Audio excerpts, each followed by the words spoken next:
Welcome student standard 8 subject છે English 1 એમાં આપણે ટ્રેડિંગ મારવાનું રહી ગયું કે યુનિટ 2 કન્ટિન્યુ છે ઓકે એમાં એક્ટિવિટી 4 યુનિટ 2 યુનિટ 1 આપણે આખું કમ્પ્લીટ થઈ ગયું છે યુનિટ 2 માં આપણે એક પાર્ટ પતી ગયો એક્ટિવિટી 1 2 3 કમ્પ્લીટ થઈ ગઈ આજે આપણે જોવાનું છે એક્ટિવિટી 4 લેસનનું નામ શું છે song of songs okay page number 15 નંબરના પેજ ઉપર છે ચલો એનું ટ્રાન્સલેશન કરું લેસન ઘણું મોટું છે એક્ટિવિટી 1 માં આપણે એક નાની પોએમ જોઈ ગયા હતા એક્ટિવિટી 2 માં આપણે બુર્જ ખલીફા વિશેની ઇન્ફોર્મેશન જોઈ ગયા હતા અને એક્ટિવિટી 3 માં આપણે એક્સરસાઇઝ જોઈ ગયા હતા ઓકે ચલો દર વખતની જેમ ટ્રાન્સલેશન કરીશું અને હર્ડ જે વર્ડ છે એના મિનિંગ આપણે લખતા જઈશું ઓકે પેજ નંબર 15 નંબરના પેજ ઉપર ટેક્સ્ટ બુક્સ લઈને બેસજો okay the great ruler of India Akbar had 9 gems in his court great ruler એટલે મહાન શાસક અકબરની વાત થાય છે તો આ ઓબ્વિયસલી પાસ્ટ ટેન્સ ભૂતકાળની વાત કારણ કે અકબર તો અત્યારે હયાત છે નહીં બરાબર તો કોર્ટ એટલે દરબાર એમના દરબારમાં 9 gems એટલે રત્ન પહેલાંના જમાનામાં રાજા મહારાજાઓ રીતે સભા ભરીને બેસતા હતા ને તો એમાં એવી રીતે એકથી ચડ્યા હતા એમના જે માણસો હોય ને એમને રત્ન તરીકે ઓળખવામાં આવે જેમ કે બિરબલ છે તાનસેન છે એ બધા બરાબર તો જેને ઇંગ્લિશમાં શું કહેવાય જેમ્સ કહેવાય okay the 9 gems were the greatest in their own field એટલે એ જે નવરત્નો હતા એ ઓન ફિલ્ડ એટલે પોતાના ક્ષેત્રમાં કેવા હતા નિષ્ણાત હતા મહાન હતા બરાબર કોકને કેવું હોય કે ક્વિક આન્સર આપવામાં જેમ કે બિરબલ છે તો એ ચતુરાઈ ભર્યો આન્સર આપવામાં પછી આ લેસનમાં આપણે તાનસેન વિશેની ઇન્ફોર્મેશન જોઈશું જે મ્યુઝિકમાં નિષ્ણાત હતા બરાબર તો એવી રીતે દરેક જણ પોતપોતાના ક્ષેત્રમાં કેવા હતા મહાન હતા દેટ મીન્સ કે એક્સપર્ટ હતા okay one of them was Tansen a great musician એમાંનો એક કોણ હતા તો કે તાનસેન હતા મહાન મ્યુઝિશિયન એટલે સંગીતકાર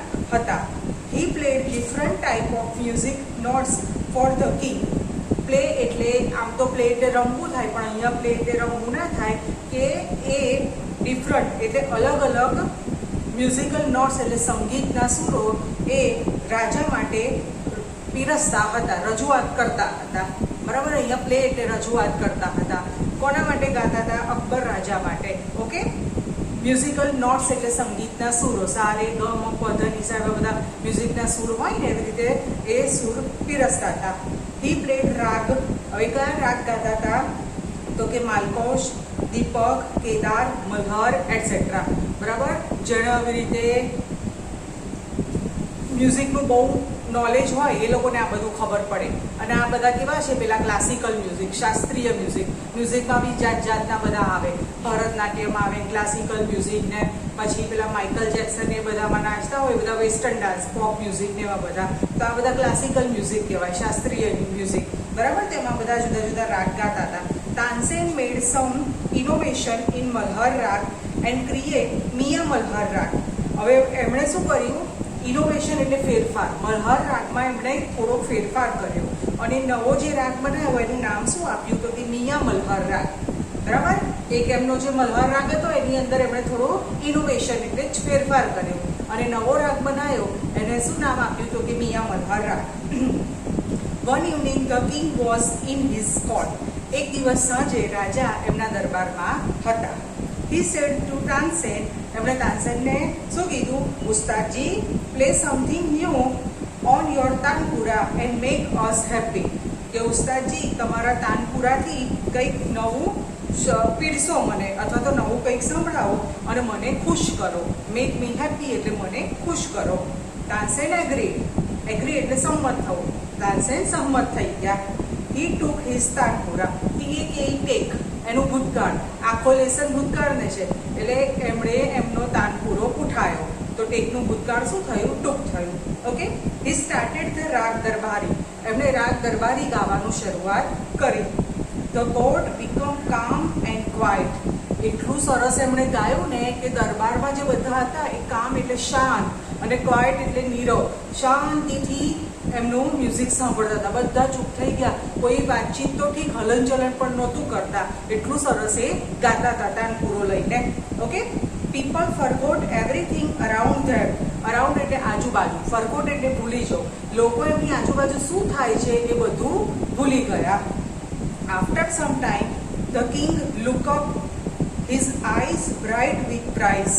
બરાબર, થોડા વખત પછી રાજા લુકઅપ એટલે જોયું, કોને? તાનસેનની સામે. બરાબર, એમની તેજસ્વી આંખોથી વખાણ કર્યા. Wonderful he said. વન્ડરફુલ એટલે અદ્ભુત, કે તાનસેન તમે ખૂબ જ અદ્ભુત ગાયું છે. ઓકે, સુપર એટલે ઉત્તમ. I listen to you every day. હું દરરોજ તમને સાંભળું છું. એવરી ડે એટલે દરરોજ તમને સાંભળું છું. But this was the best. પણ આજે જે તમે ગાયું એ કેવું હતું? બેસ્ટ એટલે સૌથી સારું હતું. તાનસેન બો બિફોર ધ કિંગ. બો એટલે નમીને જે ઝૂકે ને, સલામ કરે ને, એને બો કહેવાય. બરાબર, તો રાજા હોય એની સામે આવી રીતે દરબારી હોય ને એમના રત્નો હોય તો રાજાને તો એમના પેલા કિંગ કહેવાય. બરાબર, એટલે નમીને એમણે શું કર્યું? સલામ કર્યું. ઓકે, ચલો અહીં સુધી આપણે વર્ડ લખી દઈએ, પછી આઈ થિંકથી ફરી ટ્રાન્સલેશન સ્ટાર્ટ કરીએ. Okay,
Next, I think you have the most wonderful voice in the world. હું એવું વિચારું છું કે આખી દુનિયામાં સૌથી અદ્ભુત અવાજ તમારો છે. Most wonderful. આપણે ગઈ વખત જોઈ ગયા ને પેલું સામે સ્મોલ સ્મોલર ને સ્મોલેસ્ટ, એમ કે આખી દુનિયામાં સૌથી સરસ અવાજ કોનો છે? તો કે તમારો છે. Okay. Said the king, well my lord, there is someone who sings better than I. એટલે શું કહે છે કે રાજન, એક એવી વ્યક્તિ છે કે જે મારા કરતાં પણ વધારે સારું ગાય છે. બેટર એટલે ના કરતાં સારું, મારા કરતાં પણ વધારે સારું ગાય છે. Okay. Said Tansen with smiles, એમણે સ્માઇલ સાથે રાજાને એવું કીધું કે એક એવી વ્યક્તિ છે જે મારા કરતાં પણ વધારે સારું ગાય છે. રિયલી, ખરેખર? Cried the disbelieving king. બરાબર, કે મને એ વાત વિશ્વાસ આવતી નથી. બિલીવ એટલે વિશ્વાસ કરવું, અને ડિસબિલીવ એટલે અવિશ્વસનીય, કે જે તમે વાત કહો છો એ કેવી છે? અવિશ્વસનીય છે, કે એવું તો હોય જ ના શકે કે જે તમારા કરતાં પણ સરસ ગાય છે. Then I must have him sing in my court. તો મારે એમને મારા દરબારમાં ગાવા માટે બોલાવવા જ પડશે. Can you arrange it? શું તમે એવી ગોઠવણ કરી શકો કે જે મહાન વ્યક્તિ જે તમારા કરતાં પણ સરસ ગાય છે એને આપણા દરબારમાં ગાવા માટે બોલાવો? આસ્ક ધ કિંગ, રાજાએ પૂછ્યું. Tansen shook his head. Shook એટલે હલાવ. તાનસેને એમનું માથું હલાવ્યું. SHKE શેક એનું ભૂતકાળ છે શુક. શેક એટલે હલાવ થાય, એનું ભૂતકાળ છે શુક. એમણે એમનું માથું નકારમાં હલાવ્યું. આઈ એમ afraid he will not come to the court. મને બીક લાગે છે, અથવા તો હું ભય સાથે કહું છું કે એ કોર્ટ એટલે કે દરબારમાં આવી શકશે નહીં. What? Even if we hear the king himself request him. શું એમને ખબર પડશે કે રાજાએ એમને બોલાયા છે તો પણ નહીં આવે? કારણ કે અકબર તો શું હતા? કે રાજન હતા, બરાબર, ગ્રેટ રૂલર હતા. તો કે એવી વ્યક્તિ છે કે જે રાજા બોલાવે તો પણ ના આવે? નો, નોટ ઇવન ધેન. ના, તો પણ નહીં આવે. Akbar was very eager to meet him. Eager એટલે આતુરતાપૂર્વક. અકબર એમને મળવા માટે ખૂબ જ આતુર થઈ ગયા. ઓકે. વેરી વેલ ઉસ્તાદજી, સેડ ધ કિંગ. સારું ઉસ્તાદજી. રાજાએ શું કીધું? With a smile he looked into the Tansen eyes. બરાબર, હાસ્ય. સ્માઇલ એટલે આમ હસો ને એને સ્માઇલ કહેવાય, અને અવાજ સાથે હા હા હા કરીને હસો એને લાફ કર્યું કહેવાય. કોઈ રસ્તામાં મળે તો આપણે સ્માઇલ આપીએ. અને ઘણી વખત કોઈ કોમેડી આપણે મૂવી જોતા હોઈએ કે કોમેડી આવી રીતે સીન ચાલતો હોય, સિરિયલ જોતા હોય, એમાં બહુ એવો સીન આવે તો આપણે અવાજ સાથે હસીએ તો એને લાફિંગ કર્યું કહેવાય. ઓકે. તો એમણે સ્માઇલ સાથે તાનસેનની આંખોમાં જોયું, હસ્યા. If he doesn't come here I shall go to him myself. જો એ અહીંયા ના આવી શકતા હોય તો મારી જાતને ત્યાં લઈ જઈશ. દેટ મીન્સ કે હું એમને મળવા જઈશ. Will you take me to him? શું તમે મને એમની જોડે લઈ જશો? આસ્ક ધ કિંગ, રાજાએ પૂછ્યું. ઓકે, ચલો થોડુંક લખી દઈએ. વન્ડરફુલ આવ્યું ને?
next page number 16 ઉપર.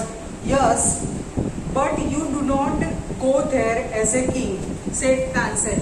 પણ તમે ત્યાં રાજા તરીકે નહીં જઈ શકો. તમે જઈ શકશો પણ રાજા બનીને નહીં જઈ શકો. I shall go as a humble lovers of music.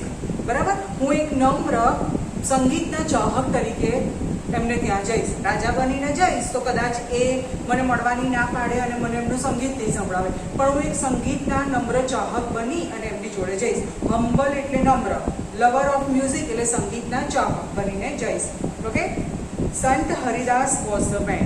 એ માણસ કોણ હતા? તો કે સંત હરિદાસ, જે તાનસેન વખાણ કરતા હતા ને કે મારા કરતાં પણ ખૂબ જ સરસ ગાય છે, તો એ માણસનું નામ શું હતું? તો કે સંત હરિદાસ. તાનસેન ટોલ્ડ અકબર હિમ. તાનસેન અકબરને એમની જોડે લઈ ગયા. ઓકે. હી વોઝ તાનસેન ગુરુ. એ તાનસેનના કોણ હતા? ગુરુ. એટલે તાનસેનને જે સંગીત આવડે છે, મ્યુઝિક આવડે છે, એ સંત હરિદાસે શીખવાડ્યું હતું. બરાબર, એટલે એમના ગુરુ હતા, એટલે એમના કરતાં પણ સારું ગાતા હતા. He lived a very simple life. તેઓ ખૂબ જ સાદગીભર્યું જીવન જીવતા હતા. He was devoted to music and to lord Krishna. એમણે એમનું જીવન, બરાબર, એ સંગીત અને ભગવાન શ્રી કૃષ્ણને સમર્પિત કરી દીધું. એમનું આખું જીવન કોને સમર્પિત કરી દીધું હતું? એમનું જે સંગીત છે એ ભગવાન શ્રી કૃષ્ણને સમર્પિત કરી દીધું હતું. બરાબર, ડિવોટેડ એટલે સમર્પિત કરી દેવાનું. બરાબર, એમણે એમનું જે મ્યુઝિક છે, સંગીત છે, ભગવાન શ્રી કૃષ્ણને, લોર્ડ એટલે ભગવાન શ્રી કૃષ્ણને સમર્પિત કરી દીધું હતું. હી લીવ્ડ ઇન વૃંદાવન. એ ક્યાં રહેતા હતા? તો કે વૃંદાવનમાં રહેતા હતા. In A Hut of bank of river Yamuna. HUT હટ એટલે ઝૂંપડું. બરાબર, અને BANK બેંક એટલે જે નદીનો કાંઠો હોય, જે યમુના નદી હતી એના કાંઠે ઝૂંપડું બાંધી અને રહેતા હતા. ખૂબ જ સાદગીભર્યું આવી રીતે જીવન જીવતા હતા. ઝૂંપડું બાંધી અને યમુના નદીના કિનારે રહેતા હતા. His disciples were Baiju Bawra and Tansen. બરાબર, ડિસ્પિલાઇઝ એટલે એમના શિષ્યો. કોણ હતા? તો કે તાનસેન અને બેજુ બાવરા એ એમના શિષ્યો હતા. Okay. When Tansen and the king reached the place, જ્યારે તાનસેન એ રાજા સાથે રીચ એટલે પહોંચવું, એમની જગ્યાએ પહોંચ્યા. સંત Haridas was busy with his daily routine. એમના રોજિંદા જે નિત્યક્રમ હતો એની અંદર એ બિઝી હતા, વ્યસ્ત હતા. ઓકે. હી ગ્રીટેડ બોથ. બરાબર, એમણે બંનેનું અભિવાદન કર્યું. દેટ મીન્સ કે સ્વાગત કર્યું. કોઈ આપણા ઘરે આવે તો આપણે હસીને સ્માઇલ સાથે શું કહીએ? અંદર આવો, વેલકમ. બરાબર, એ સ્વાગત કર્યું કહેવાય. બરાબર, એટલે ગ્રીટેડ એટલે બંનેનું અભિવાદન કર્યું, સ્વાગત કર્યું. When they requested him to sing. જ્યારે એમણે એમને કંઈક ગાવા માટે રિક્વેસ્ટ એટલે વિનંતી કરી. He smile and said. એ હસ્યા અને જવાબ આપ્યો. I am not a great musician. હું મહાન સંગીતકાર નથી. I sing as you sing. હું તમારા જેવું જ ગાઈ શકું છું. બરાબર, હું કોઈ મહાન સંગીતકાર નથી. I left singing many days ago. મેં ઘણા બધા દિવસો પહેલાંનું ગાવાનું છોડી દીધું છે. મેની ડેઝ એટલે ઘણા બધા દિવસો પહેલાંનું ગાવાનું છોડી દીધું છે. LEFT લેફ્ટ એટલે છોડી દેવું. બરાબર. સો આઈ કાન્ટ સિંગ પ્રોપરલી. એટલે હું બરાબર ગાઈ શકું તેમ નથી. ઓકે, ચલો થોડુંક લખી દઈએ.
પછી નેક્સ્ટ જુઓ, તાનસેન હિઝ ફેવરિટ. ઓકે, હા પેજ નંબર 16 ઉપરથી આપણે કન્ટિન્યુ કરીએ છીએ.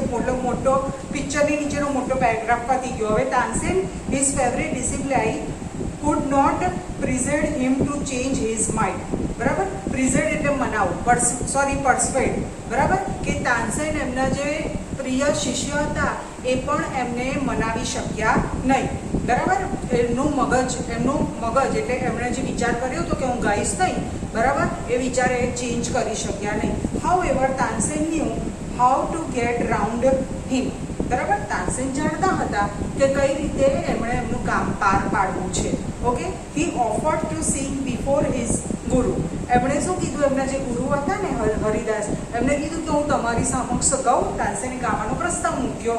તો then as તાનસેન sang, ગુરુ તો હશ પાડે. તો જેવું તાનસેને ગાવાનું શરૂઆત કરી, he made some mistake again and again. એ વારંવાર મિસ્ટેક એટલે ભૂલો કરવા માંડ્યા. ગુરુની સામે ગાવાનું શરૂઆત કરી અને ભૂલો કરવા માંડ્યા. Okay, that's not right not Tansen. આ સૂર બરાબર નથી Tansen. Cried his guru. What has happen to you? તમારી જોડે શું થયું છે? સેડ ગુરુ. કારણ કે તાનસેન તો બહુ સરસ ગાતા હતા. હવે આજે એમણે સંગીતના સૂરોમાં ભૂલો કરવા માંડી. એટલે હરિદાસે કીધું કે તમને શું થઈ ગયું છે કે આ સંગીતના સૂર બરાબર નથી. Tansen pretended not to understand. Tansen એવો ઢોંગ કરવા માંડ્યા કે એમને હજુ કશું ખબર પડતી નથી, જાણી જોઈને એવું કરતા હતા. બરાબર, he made the same mistake again and again. એ ફરીથી એવી ને એવી ભૂલ કરવા માંડ્યા. સંત હરિદાસ વોઝ એંગ્રી. પછી જે સંત હરિદાસ હતા એ ગુસ્સે થઈ ગયા, કારણ કે વારંવાર તાનસેન ભૂલ કરતા હતા. હવે ટીચરની સામે સ્ટુડન્ટ ભૂલ કરે તો ટીચર આવી રીતે ગુસ્સે થઈ જાય ને. Okay, he took the tanpura from Tansen head. એમણે તાનસેનના હાથમાંથી તાનપુરો લઈ લીધો. ઓકે, he sang the રાગ દરબારી in right way. એમણે રાગ દરબારી સાચી રીતે ગાવાની શરૂઆત કરી દીધી. Okay, he went on the next and next. એક પછી એક બીજું બધું ગાતા જ ગયા.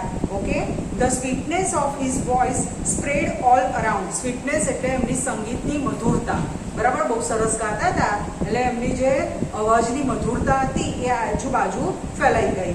Okay, both the king and Tansen forgot where they were. રાજા અને તાનસેન એ ક્યાં હતા એ બધું ભૂલી ગયા. એટલું સંગીતમાં એ લોકો ખોવાઈ ગયા હતા. The king realized that the Tansen was right. રાજાને થયું કે ના, તાનસેન ખરેખર સાચું કહેતા હતા. He had certainly never heard any music like this before. એમણે ચોક્કસથી આ પ્રકારની મ્યુઝિક, આ પ્રકારનું સંગીત આની પહેલાં ક્યારેય સાંભળ્યું ન હતું. He said, I agree. કે એમણે શું કીધું કે ભાઈ હું સંમત છું. સંત Haridas is the greatest musician. કે સંત હરિદાસ શું કોણ છે? તો કે સૌથી મહાન સંગીતકાર છે. No other musician is so great as him. બીજા કોઈ પણ સંગીતકાર એમના જેટલા મહાન એટલે ઉત્તમ નથી. They walked back silently. તેઓ શાંતિથી પાછા ફર્યા. Then the king broke the silence. પછી રાજાએ એમનું મૌન તોડ્યું. Why can't you sing like him, ઉસ્તાદજી? તાનસેનને પૂછ્યું કે ઉસ્તાદજી તમે કેમ એમના જેટલું સરસ નથી ગાઈ શકતા? તાનસેન સ્માઇલ સાથે કીધું, શહેનશાહ, આઈ સિંગ એટ યોર કમાન્ડ. હું તમારા આદેશથી ગાઉં છું. રાજા કે પછી તાનસેન ગાય છે એટલે હું તમારા આદેશથી ગાઉં છું. The command of the king of Hindustan. કે જે ભારતના મહાન રાજા છે એમના આદેશથી હું ગાઉં છું. And Guruji sing for the one who is the king of king. અને ગુરુજી કોના માટે ગાય છે? કે જે રાજાઓના પણ રાજા છે. ખબર પડી કોણ? યસ, એમણે આખું એમનું જીવન ભગવાન શ્રી કૃષ્ણને સમર્પિત કરેલું. હવે એમનાથી તો મહાન કોઈ છે નહીં. તો ગુરુજી કોના માટે ગાય છે? રાજાઓના રાજા એટલે ભગવાન શ્રી કૃષ્ણ માટે ગાય છે. તો પછી ગુરુજી તો મારા કરતાં પણ સરસ જ ગાઈ શકે ને. બરાબર, એમનો કહેવાનો મતલબ એ હતો. ઓકે, ચલો હવે આના વિશે આપણે શબ્દોના અર્થ લખી દઈએ એટલે આપણું આજનું આ લેસન કમ્પ્લીટ થઈ જાય.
ઓકે સ્ટુડન્ટ, તો આજે આપણે યુનિટ 2 માં એક્ટિવિટી 4 સોંગ ઓફ સાયન્સ જોઈ ગયા.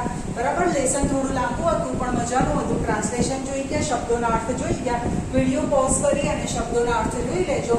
નેક્સ્ટ વિડીયોમાં આપણે આ જે લેસન છે એની એક્ટિવિટી વિશે આપણે આગળ જાણીશું. ઓકે, નમસ્કાર, હરિઓમ.